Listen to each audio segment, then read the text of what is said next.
This episode and others like it are made possible by the generous support of my patrons on Patreon. Here's a parliament building being shelled by its president. Here's a starving Russian. And here's Mikhail Gorbachev with a big old pizza pie. This week, we're talking about liberal shock therapy.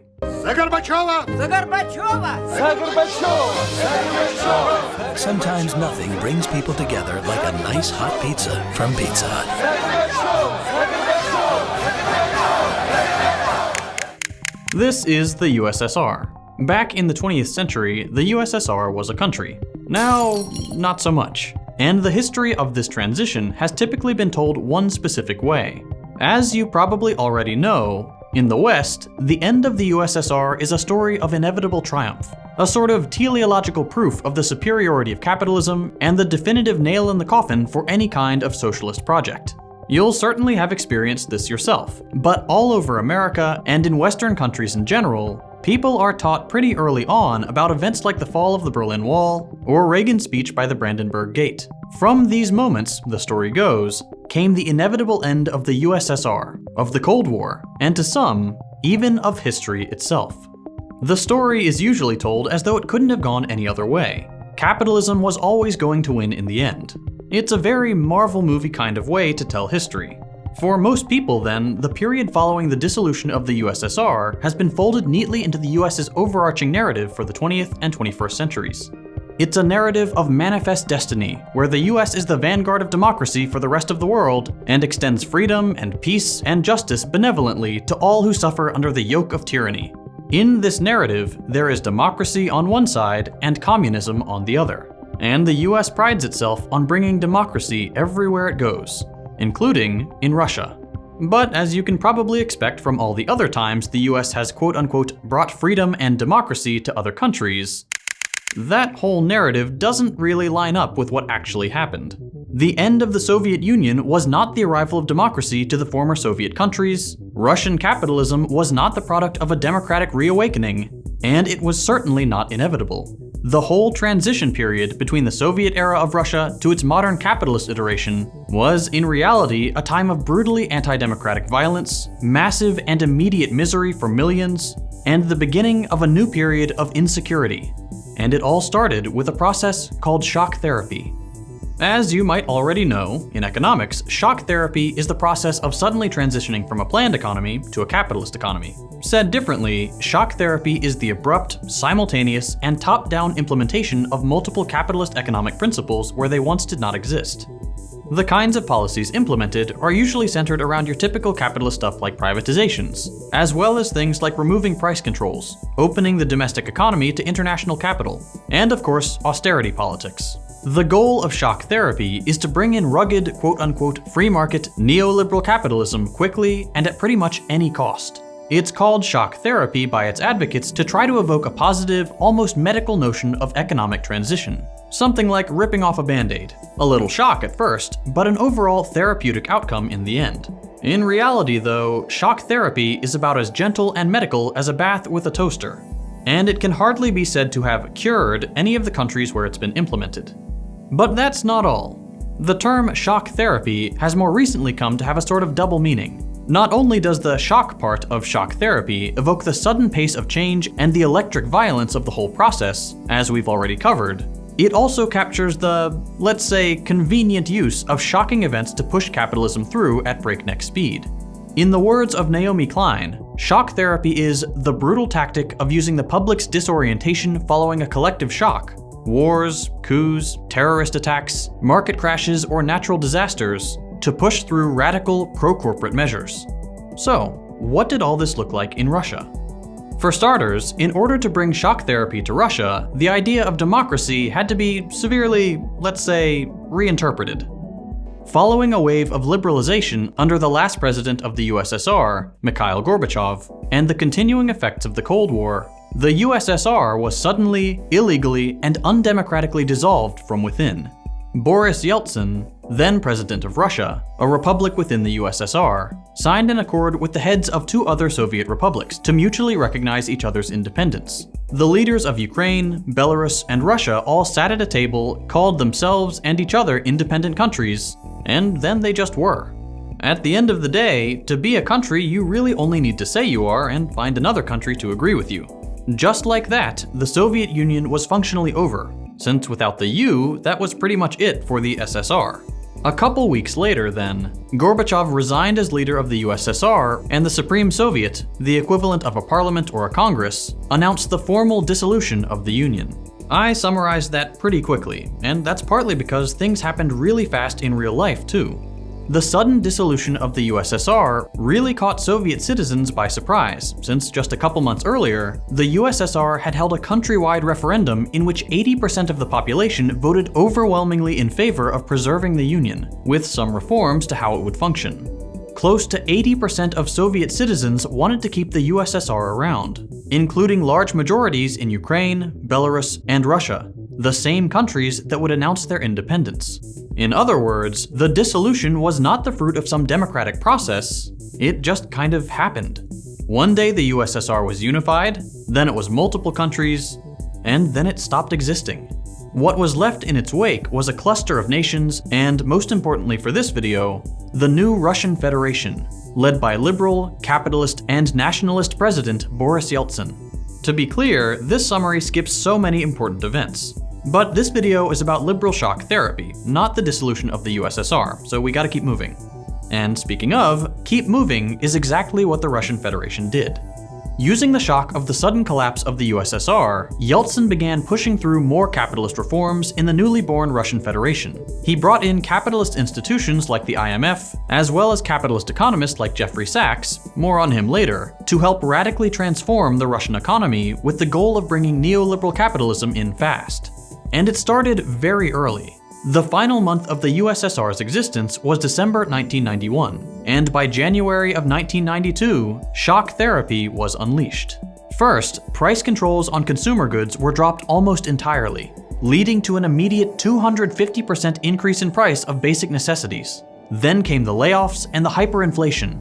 Unemployment skyrocketed by 56%. GDP fell 14.5% in a single year. Industrial production declined by almost 20%. Inflation ballooned to a ridiculous 1,354%, and real incomes were cut in half. The government cut spending on education and health, and between 1989 and 2002, deaths increased by 12.8%, and life expectancy for men declined by a full 6 years between 1991 and 1994. For reference, the drop in life expectancy due to COVID is about 1 year in the US.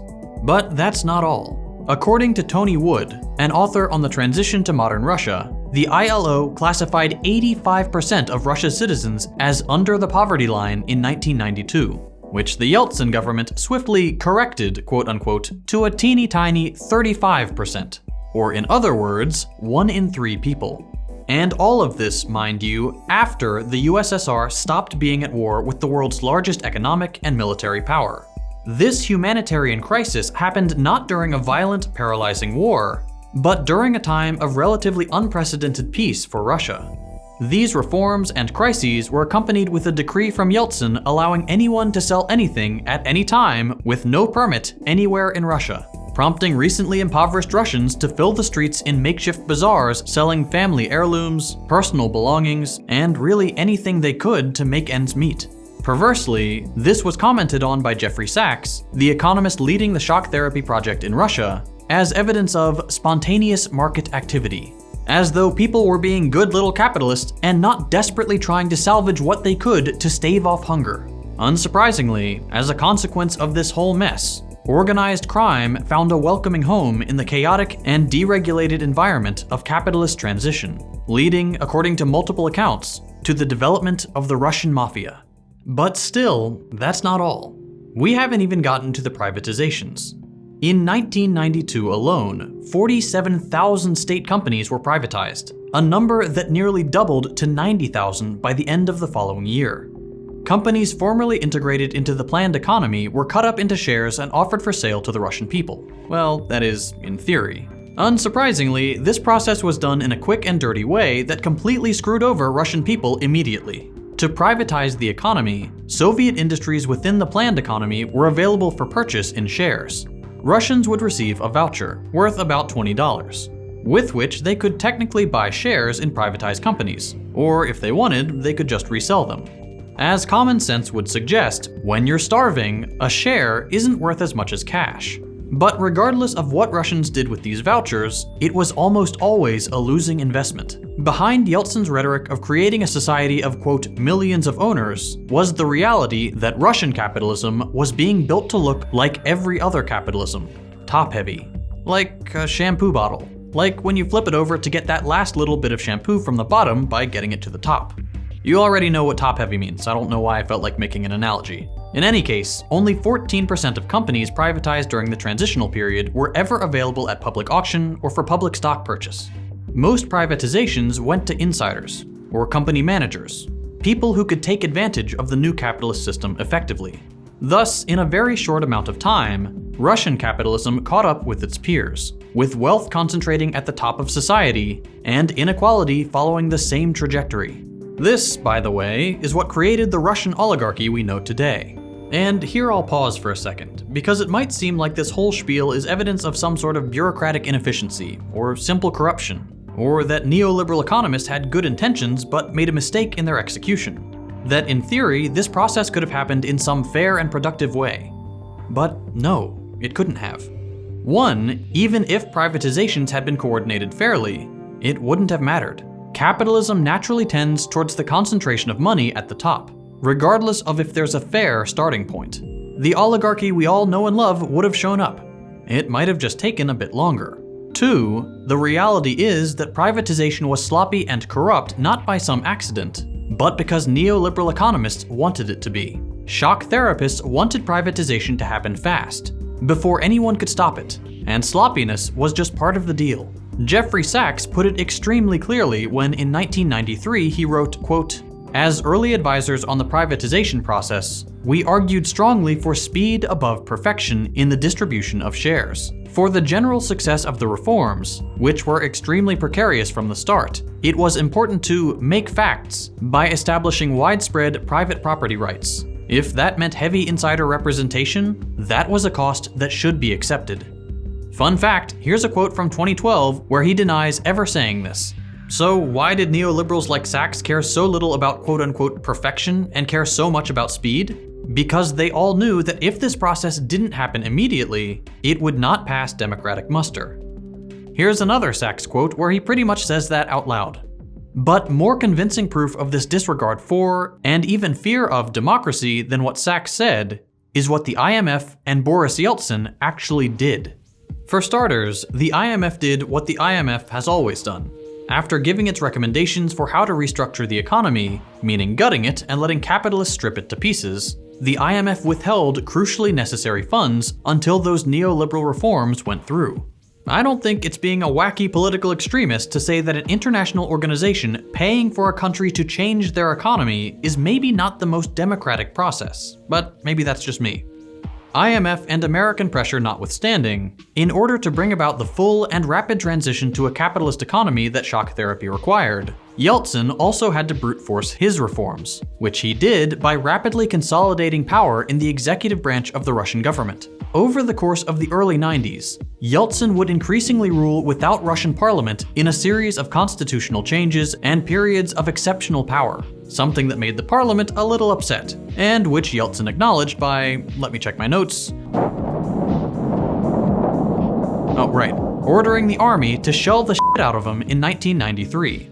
Again, I'm no democracy expert here, but maybe this is not really what democracy is about. This also doesn't feel very invisible hand to me, just a thought. And all this is setting aside the massive advantages Yeltsin got in preserving his presidential powers thanks to Russia's privatized press institutions, which turned an 8% approval rating into a successful presidential victory thanks to more time on television and more favorable coverage, as well as all the electoral rigging. Ultimately though, some devil's advocate type could justify these brutal interpretations of bringing democracy to the East with some sort of post-shock therapy super democracy or something. It wouldn't be convincing, but I guess it's something you could do. Yet here again, you'd have trouble finding anything of the sort.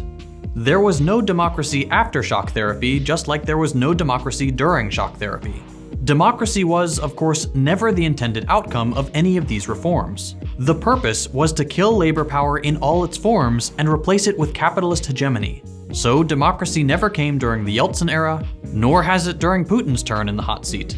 Consolidating the power of the government into a single person, highly beholden to the interest of the capitalist class, was both the goal and the necessary means for the reforms to go through. The parliament would have to be sidelined for capitalism to happen, and disregarding governmental democracy in this way handled the political half of the shock therapy equation. Unsurprisingly then, crushing democracy was also the goal in the economic half of the equation. And here again we have proof in the form of a concise Sachs quote telling us exactly how shock therapy works. Quote, "Privatization requires a disenfranchisement of the workers' council. In other words, workers, the majority of the population, having a say in the economy is bad, but the minority of capitalists doing the same is good." In short, capitalism went through by destroying any governmental exercise of democracy and any democracy in the sphere of economic production. All that is left after this thorough gutting of the democratic process is sham elections and the domination of the capitalist class Russia is characterized by today. The picture you get from this series of events is one that's pretty contrary to how Russia's historical trajectory usually gets depicted. That is to say, with an undemocratic communist regime being saved by capitalism and democracy only to be perverted later by Vladimir Putin. As the historical record shows, that's just not what happened. Democracy was never the goal of the transition. It was never even the means of this process either, and therefore, it ultimately only served as a rhetorical smokescreen for acts of heinous state and market-based violence.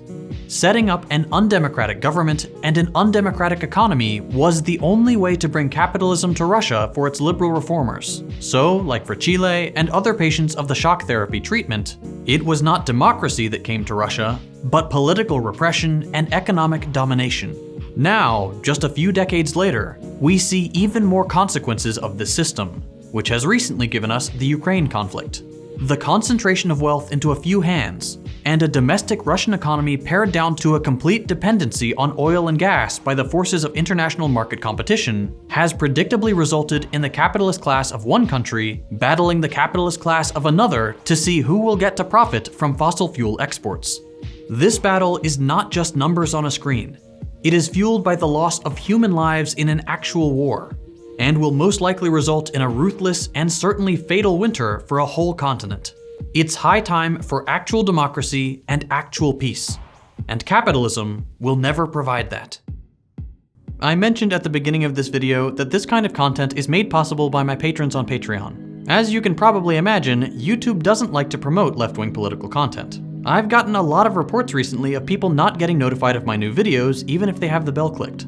Because of this, I'm having to rely more heavily on viewers like you to maintain my channel. If you like the kind of videos I'm producing, and you're able to chip in even $1 a month, I would greatly appreciate the support. As a little show of that appreciation, every patron, regardless of donation amount, gets early access to every video, plus access to our patrons-only Discord server. It's a really fun place to hang out. We have everything from a recommended reading list, to a book club, to special channels for our neurodivergent and LGBT comrades. I also try to do a live Q&A with patrons every month, which is always a good time.